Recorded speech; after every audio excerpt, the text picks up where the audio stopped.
Bonjour les petits moulitrons.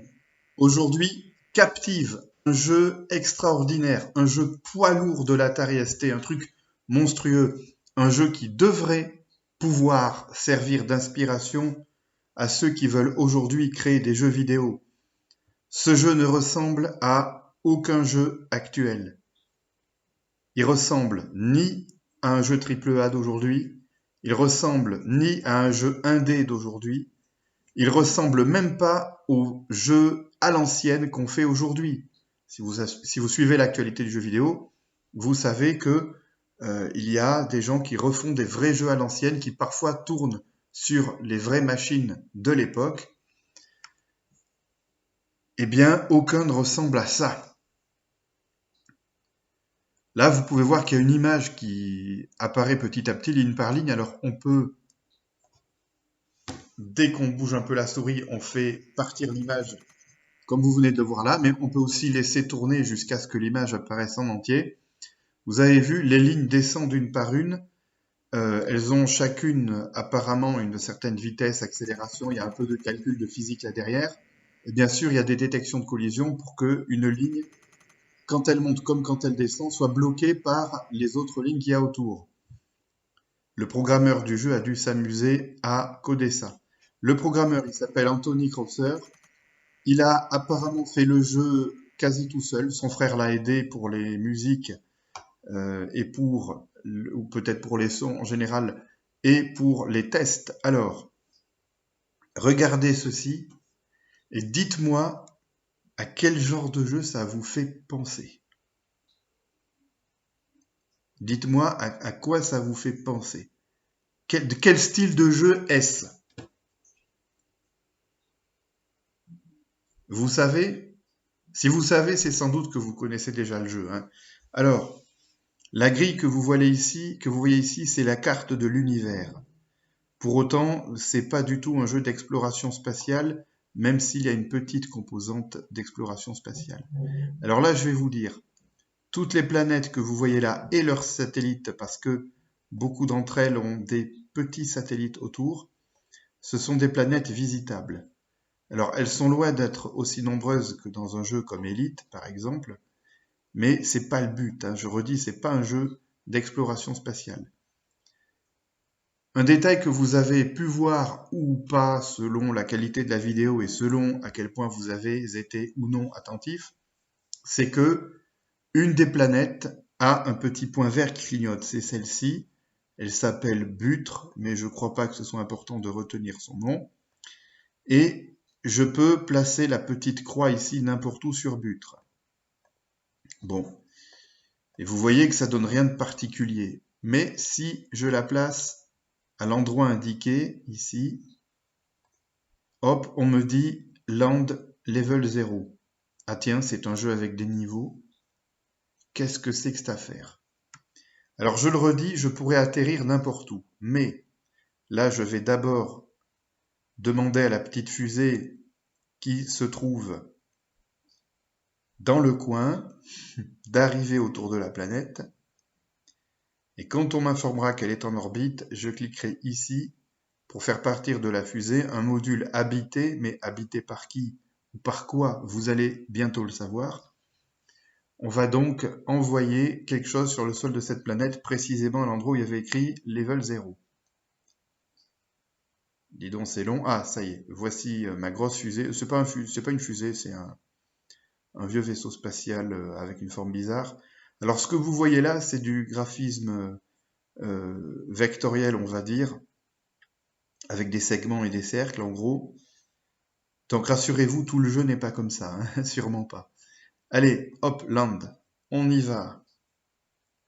On va voir ce qu'il y a à voir sur cette fameuse planète.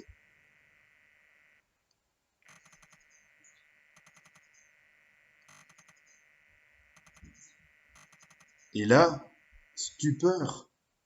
Tiens, tout d'un coup, ça ressemble plutôt à un jeu à la Dungeon Master. On comprend mieux les flèches qu'il y a là. On comprend mieux les quatre machins là-haut. Alors là, ben voilà, je suis sur Butre. Vous voyez que là, je peux pas aller très loin, hein. Il y a des conneries, genre de l'eau de tous les côtés. Si je me balade un peu trop loin, je risque peut-être de trouver un espèce de dinosaure, mais je crains, au contraire, je ne tiens pas trop à rencontrer un dinosaure parce que ce sont des ennemis qui sont assez durs à battre. Et là, je lis un message qui me dit top left, top right, bottom right. Tiens, serait-ce l'ordre dans lequel il faut appuyer sur ces boutons pour que cette porte bizarre s'ouvre?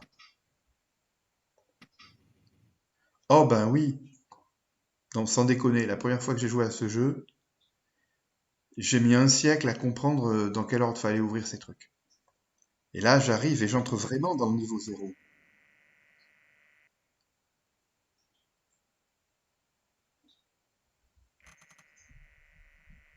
Il y a eu une pause dans le lecteur du disquette. Si vous voulez mon avis, c'est une phase de décompression ou peut-être de génération aléatoire, mais on va revenir là-dessus. Voilà, donc là, ça y est, on n'a plus aucun doute. C'est clairement un jeu à la Dungeon Master. Et d'ailleurs, pour l'instant, mes quatre espèces de droïdes, là, mes quatre robots, parce que vous pouvez vous rendre compte qu'on a des personnages qui sont pas du tout ni des humains, ni des monstres, ni des créatures fantastiques. On est en plein dans un univers de science-fiction. Ils ont pas de nom, les robots, et puis pour l'instant, je peux rien faire avec, hein. Par exemple, si je veux donner un coup de poing, je peux cliquer sur les mains, là, ça sert à rien. Pourquoi? Parce qu'il faut d'abord leur mettre un droid chip au cerveau, et quand on fait ça, on peut donner un nom à chacun des personnages. Alors, celui-ci, je vais l'appeler JOL. Tiens, je me demande bien qui ça peut être, ce JOL. Celui-ci, je vais l'appeler Caverne. Hein, clavier QWERTY à la con. Alors, quand je joue sur l'émulateur Steam, il faut surtout pas appuyer sur la touche Return de mon clavier parce que ça correspond à annuler pour une raison qui m'échappe. Si je veux confirmer, il faut appuyer sur ce Return-ci qu'on voit là. Voilà. Celui-ci, je vais l'appeler Bibi.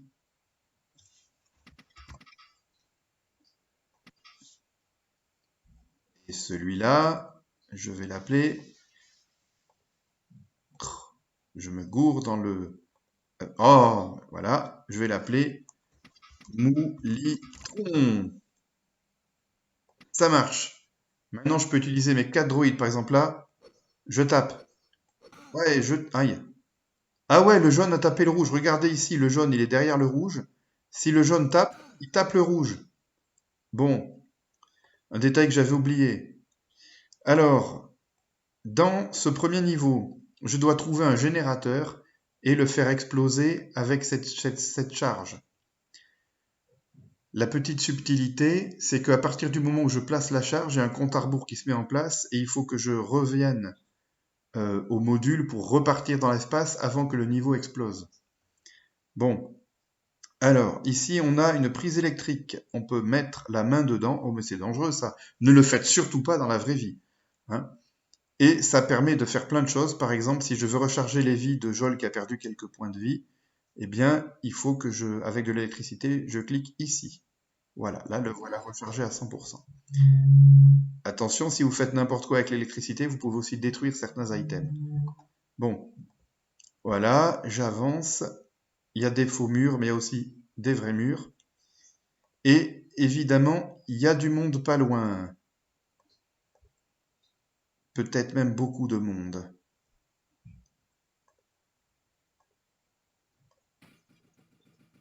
Je vais leur envoyer de l'électricité sur la gueule. Normalement, ça fait d'assez gros dégâts.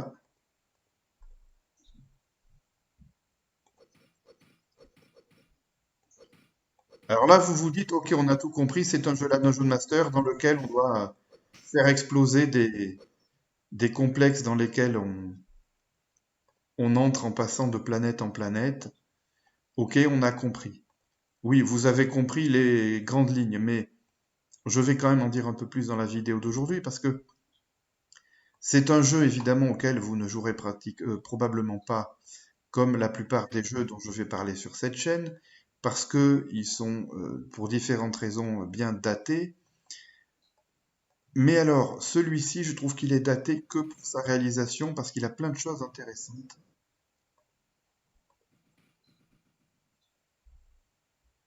On peut les zigouiller avec la porte, je crois, oui. Yes. Alors les sous, je sais pas si vous aurez besoin de tous les ramasser, mais ça vous servira car il y a des magasins auxquels on peut acheter plein de choses. On peut acheter certaines pièces parce que vos droïdes, ils peuvent être endommagés morceau par morceau. Certains morceaux, quand ils sont endommagés, ça rend les droïdes inutilisables, alors que d'autres morceaux, ça rend juste certaines de leurs capacités inutilisables. Donc, il n'y a pas vraiment de mort au sens où tout est réparable. Par contre, vous pouvez avoir un game over, évidemment. Si à un moment tous vos droïdes sont pas en état de se battre, ne sont plus en état de se battre, eh bien, la partie est finie. Bon, je vais vous montrer peut-être à quoi ressemble un magasin et après on en viendra à ce qu'il y a de plus intéressant à savoir à propos de ce jeu. Et je pense que vous allez être un peu surpris, même si je pense aussi que vous voyez venir les choses. Alors lui c'est un vendeur, ok, je vais éviter de lui envoyer de l'électricité sur la gueule, je me décharge. Hop, alors regardez, tac. Bon, voici la liste des différents trucs que je peux lui acheter. Il y a peut-être d'autres magasins dans le jeu qui vendent plus de trucs différents. Hop, alors, je vais lui acheter un truc qui est pas cher mais qui est cool à utiliser. Tac. Ça, ce sont des espèces de balles rebondissantes. Elles rebondissent sur les murs, donc faites gaffe à pas vous les prendre vous-même, ça vous ferait des dégâts. Une mine. Oh, j'ai pas les moyens de l'acheter, la mine. La mine, bon, c'est ce que vous pensez, hein. Vous la posez quelque part et s'il y a des monstres qui passent dessus, ça leur fait très très très mal. Mais attention, vous pouvez vous la prendre aussi. Bon, alors, je sais plus vers où se trouve le générateur de ce niveau qui est pas énorme, c'est le premier du jeu, et je ne compte pas le finir aujourd'hui parce que la vidéo pourrait être inutilement longue. Et en plus, contrairement à Dungeon Master, je suis loin de connaître ce jeu-ci par cœur. Et en même temps, le connaître par cœur, ça aurait pas de sens parce que c'est un jeu qui est infini.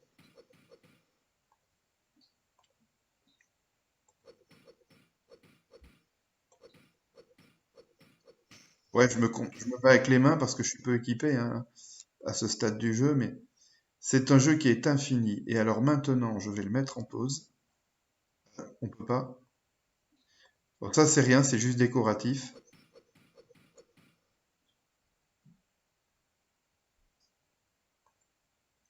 Alors graphiquement, il a extrêmement mal vieilli parce que on sent que le graphiste du jeu a voulu faire un truc avec plus de détails et de textures qu'un jeu comme Dungeon Master justement. Mais au final, je trouve que c'est beaucoup moins lisible. Bon, je sens que je vais me faire zigouiller de toutes parts là. Ouais.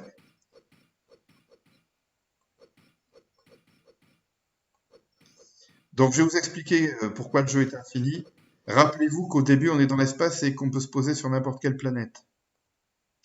Rappelez-vous bien de ça. Et en réalité,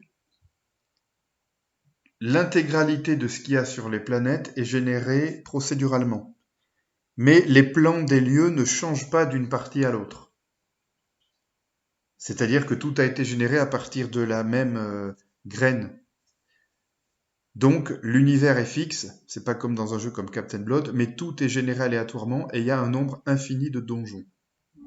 Quand vous terminez un niveau victorieusement, c'est-à-dire quand vous avez fait péter le générateur et que vous n'êtes pas mort en essayant de repartir de la planète, eh bien le jeu choisit une autre planète, il génère aléatoirement un donjon sur l'autre planète et puis hop, vous êtes reparti pour une nouvelle mission.